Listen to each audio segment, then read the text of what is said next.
Hey everyone, Brian here for Ginger Prime. I've been getting a lot of questions about Summoner, a lot of speculation about, I guess, the state of it, what changes might be coming based off of Mr. Happy's interview, in which that the Eggy Glamour system is currently officially paused as Summoner is reaching kind of the end of its, I guess, capabilities. I'm paraphrasing what that interview said, but I'll include a link to Mr. Happy's interview. But coming across my feed, and that's kind of one of the reasons why I'm making this video, is a YouTuber who I've actually never seen before, but I went ahead and subscribed and been checking out their content, their link, and they'll be tagged in this video. So be sure to go check them out and see if you like their content. But Cole put out a video saying, "Rip pets in Endwalker," and that's kind of what this video is going to be about, because essentially, like, what Cole does is obviously shows a very deep knowledge of Summoner and Scholar, and I thought it might be interesting, maybe you might find this interesting, to kind of look at kind of the history of the Summoner Scholar, give some context over the course since a 2.0 ARR.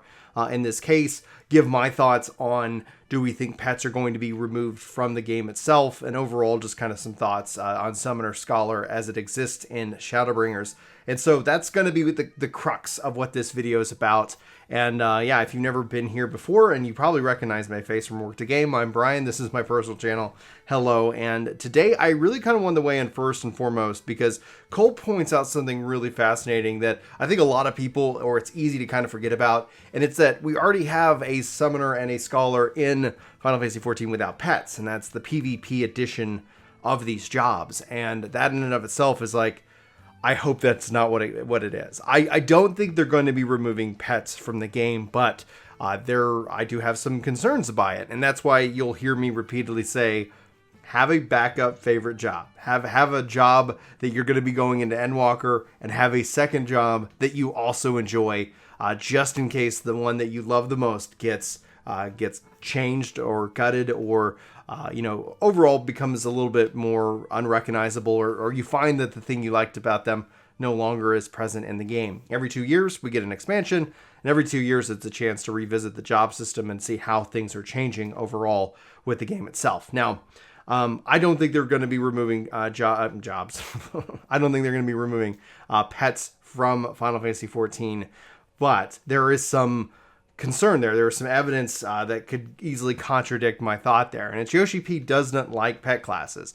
Even from 2.0 forward, the Summoner Scholar has been this weird amalgamation in which that I personally remember hoping that we would actually see more classes branch into different jobs. So you play a class and then essentially it opens up to jobs. In the case, Summoner Scholar, as of now, still actually share the base class Arcanist. They still share the XP bar. But before, we actually had skill points that you could allocate to your stats. That was eventually removed. More and more things eventually have been removed. And I was really shocked that in Shadowbringers, they weren't fully separated completely, being that pretty much all their skills were.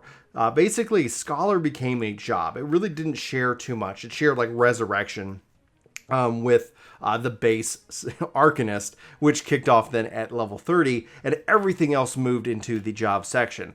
Honestly, at the end of the day, I think that when I ran into Summoner and Scholar within Shadowbringers, they weren't something that I was personally looking forward to. They're perfectly fine. I put a lot of time into my Summoner controller guide, which I posted just like a month ago, but I put like 2 months of work in testing and redefining how I have my skills set up in order to have both a proficient and efficient Summoner experience, but also a comfortable one. And as a controller player, that ends up being something that's very important to me. And as a controller player, some of the changes that Summoner went through, especially Scholar as well, were slightly positive. They were definitely leaning in the positive section of my mind, but at the same time, there's also been things that I've been ultimately frustrated with, and I completely agree with Cole in this case, where he talked about how the Eggy assaults, essentially what they became. Those are actually those aren't off the global cooldown, so you have to do them, and they are a part of your overall rotation. And so essentially, it became a little bit like you can't raise and tell your pet to go do certain things, being that raise has a long cast time if you don't swift cast it. So that's hopefully a little bit of context. I have been playing Summoner, or I was playing Summoner through from 2.0 forward. The reason why in 2.0 I started as a Arcanist and Summoner Scholar was as a 1.0 player, we didn't have that job. And it was introduced with the Realm Reborn, and thus I actually chose that because I figured if I was going to be leveling up anyway through the story, might as well feed that experience into the job. So that pretty much set a precedence for me. Anyway, that pretty much kind of put it in stone. So through Heavensward and Stormblood and even Shadowbringers, that's what I did. I don't have that plan to level Summoner in Endwalker. I think Summoner and what I got from Mr. Happy's interview is a lot of hope. I hope that we can see Summoner reimagined. I think it's been a long time coming. I can see here, and this is my personal opinion, there's no, I don't have any insider information. And the goal of this is also not to induce panic. Don't panic. There's nothing to worry about. There really isn't. Any panic, any speculation that causes you stress, just shut it down, ignore it, you tune me out, mute, delete, unsubscribe, all that stuff, because it's not helpful. There's nothing to really worry about.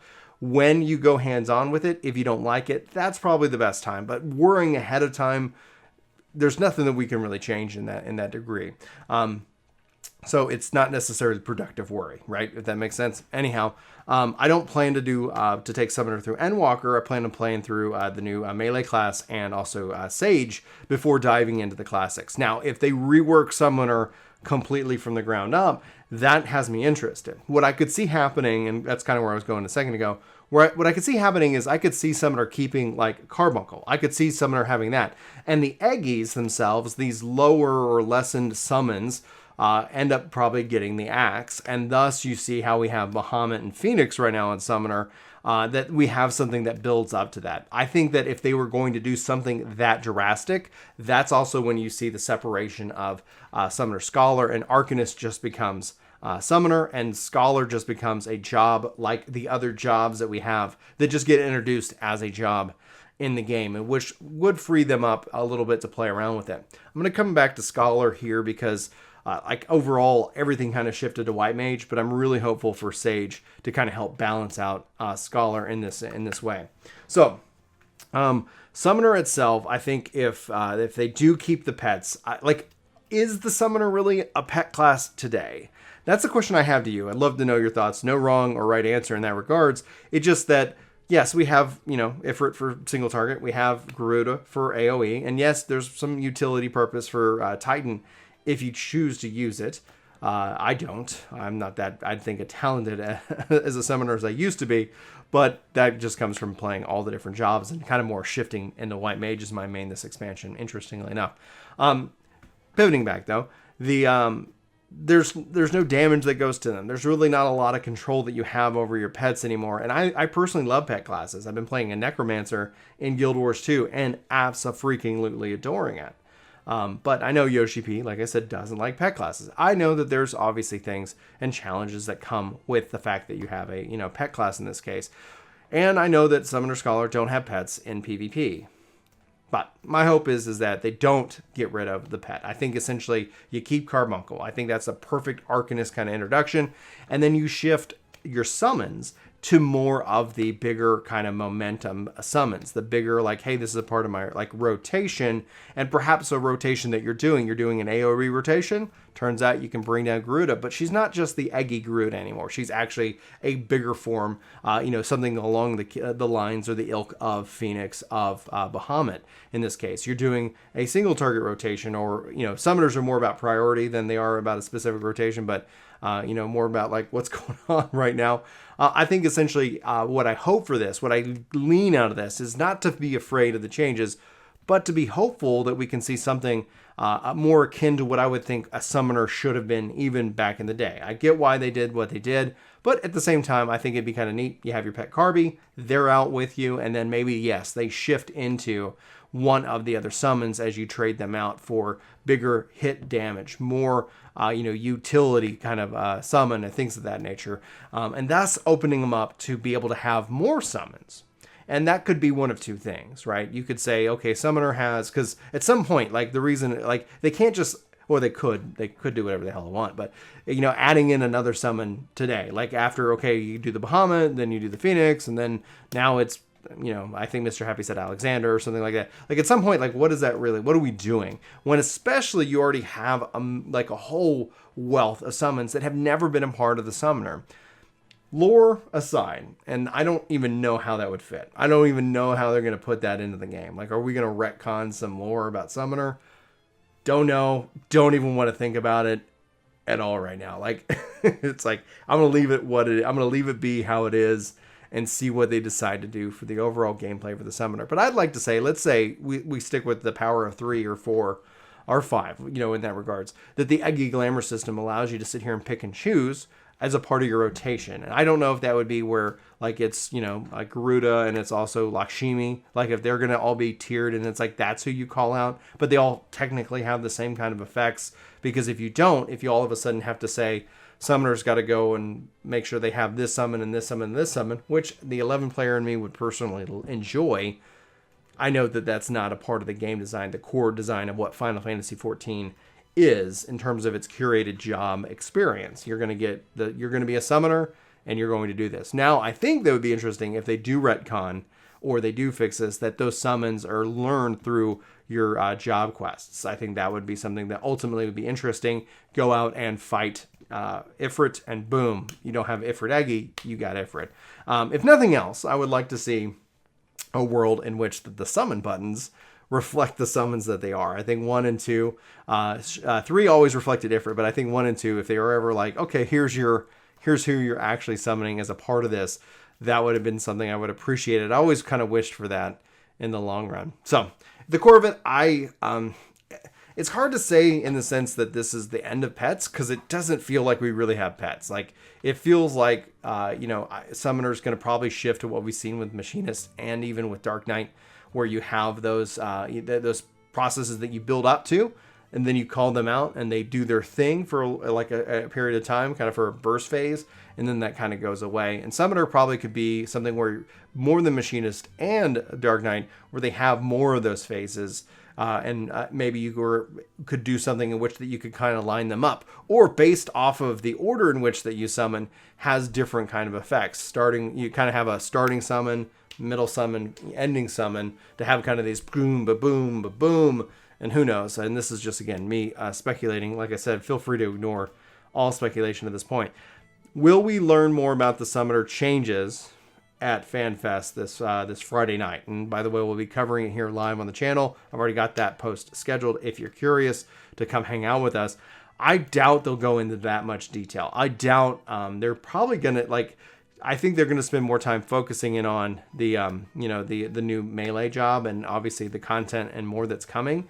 But yeah, I think they're going to start to touch on it. I think where you'll see the biggest changes overall to the jobs and the information start pouring out is after a media tour in which that content creators get invited to go out and go hands-on with the game. Now, whether that happens remote or physically and present, we'll have to wait and see. But at that point, I would think that's where we'll start to get the nitty-gritty information regarding the Summoner itself. For me, I got positive vibes, I got hope, I got excitement, because I want something to bring me back more into Summoner, because I just didn't resonate with the changes of Shadowbringers. That's not saying that you don't love it. That's not saying Summoner is bad. Like, Summoner can still output an insane amount of damage. It can still be a lot of fun to play, and I'm happy I put the time in to make it fun, but why don't I play Summoner every day? It just gets, for me, outclassed by White Mage and Red Mage and Black Mage and Gunner and Gunbreaker. And that's not Summoner's fault. That's just kind of my personal preference. And that's one of the beautiful things about this game itself. Anyway, that's kind of my reaction and response thoughts to the state of Summoner in Final Fantasy XIV. And I did say I wanted to talk about Scholar. And so now let's talk a little bit briefly about Scholar without making this video too horrendously long. I do appreciate you if you made it to this point. Be sure to sound off and say Scholar time in the comments, so I know that you made it this far in the video. I would love to see Scholar's Fairies have an identity. I loved that we had Celeste and Celine, Eos and Celine, Celeste, Renee. Anyway, it's a whole thing with my family and Christmas. Never mind, sorry. But Eos and Celine. Celine used to have other things. Yes, everybody had Embrace, but you had other ways of benefiting the party, and it ended up being valuable because if you had two scholars in your party. One can be Eos, one can be Selene, and everybody gets the best of both worlds. With Sage coming back into play, I could see and hope for that we see when we look at what makes Sage as a barrier healer unique, what makes Scholar as a barrier healer, and we're assuming Scholar's going to be the barrier healer. Not necessarily assuming. I think Yoshi P did confirm Astro is going to be pure. So White Mage, Astro, Summoner, Scholar, Sage. It's late. It's been a long day. I would love to see that with that balance. Then yes, with the fairies, you end up having a little bit more flexibility in what they do and how they benefit. Maybe Eos has a little bit more healing over time, but if you get paired with a White Mage or an Astrologian, maybe you don't want that. Maybe you want to focus in on Selene, bring that out, get some identity. I don't think you need to introduce more than like 2 fairies in that regards, unless you were going to sit here and say certain fairies could do certain other things if we wanted to completely shift up the battle system. But I don't expect that even with an expansion level shift. I do expect some changes. And overall, I can't wait to see what they do. I just can't wait. It's going to be an exciting week. And hopefully you guys are as excited as I am with the state of the game and as we get ready to go for Endwalker. So I'm just going to leave that at what it is. If you guys have any questions, comments, and concerns, just sound off in the comments. I'll hopefully answer them. Or we'll try to do any kind of follow-up content for you guys to help ease any kind of burden, because at the end of the day, there's going to be things that you love, and there's going to be things that maybe kind of seem scary on the surface, and there's going to be some things that like maybe weren't the right call. That's the way it is every expansion. MMOs are a game of change. That's a part of the excitement. Things kind of change. So if they didn't, we'd all get frustrated and probably go play something that did have change, even if some things happen that we might not understand, fully comprehend, or more. But those are my thoughts, guys. Hopefully you enjoyed today's video. It's been a crazy day, like I said. I'm going to wrap up. Thanks for being here. Love your faces, and I hope to see you in my next one. But until then, take care. This video is sponsored by me, Ginger Prime. Hopefully you'll check out my podcast channel, Ginger Gaming Radio, which we have lots of guests, lots of great conversations, and even more highlights. Links are in the description below. Let me know what you think. Thanks.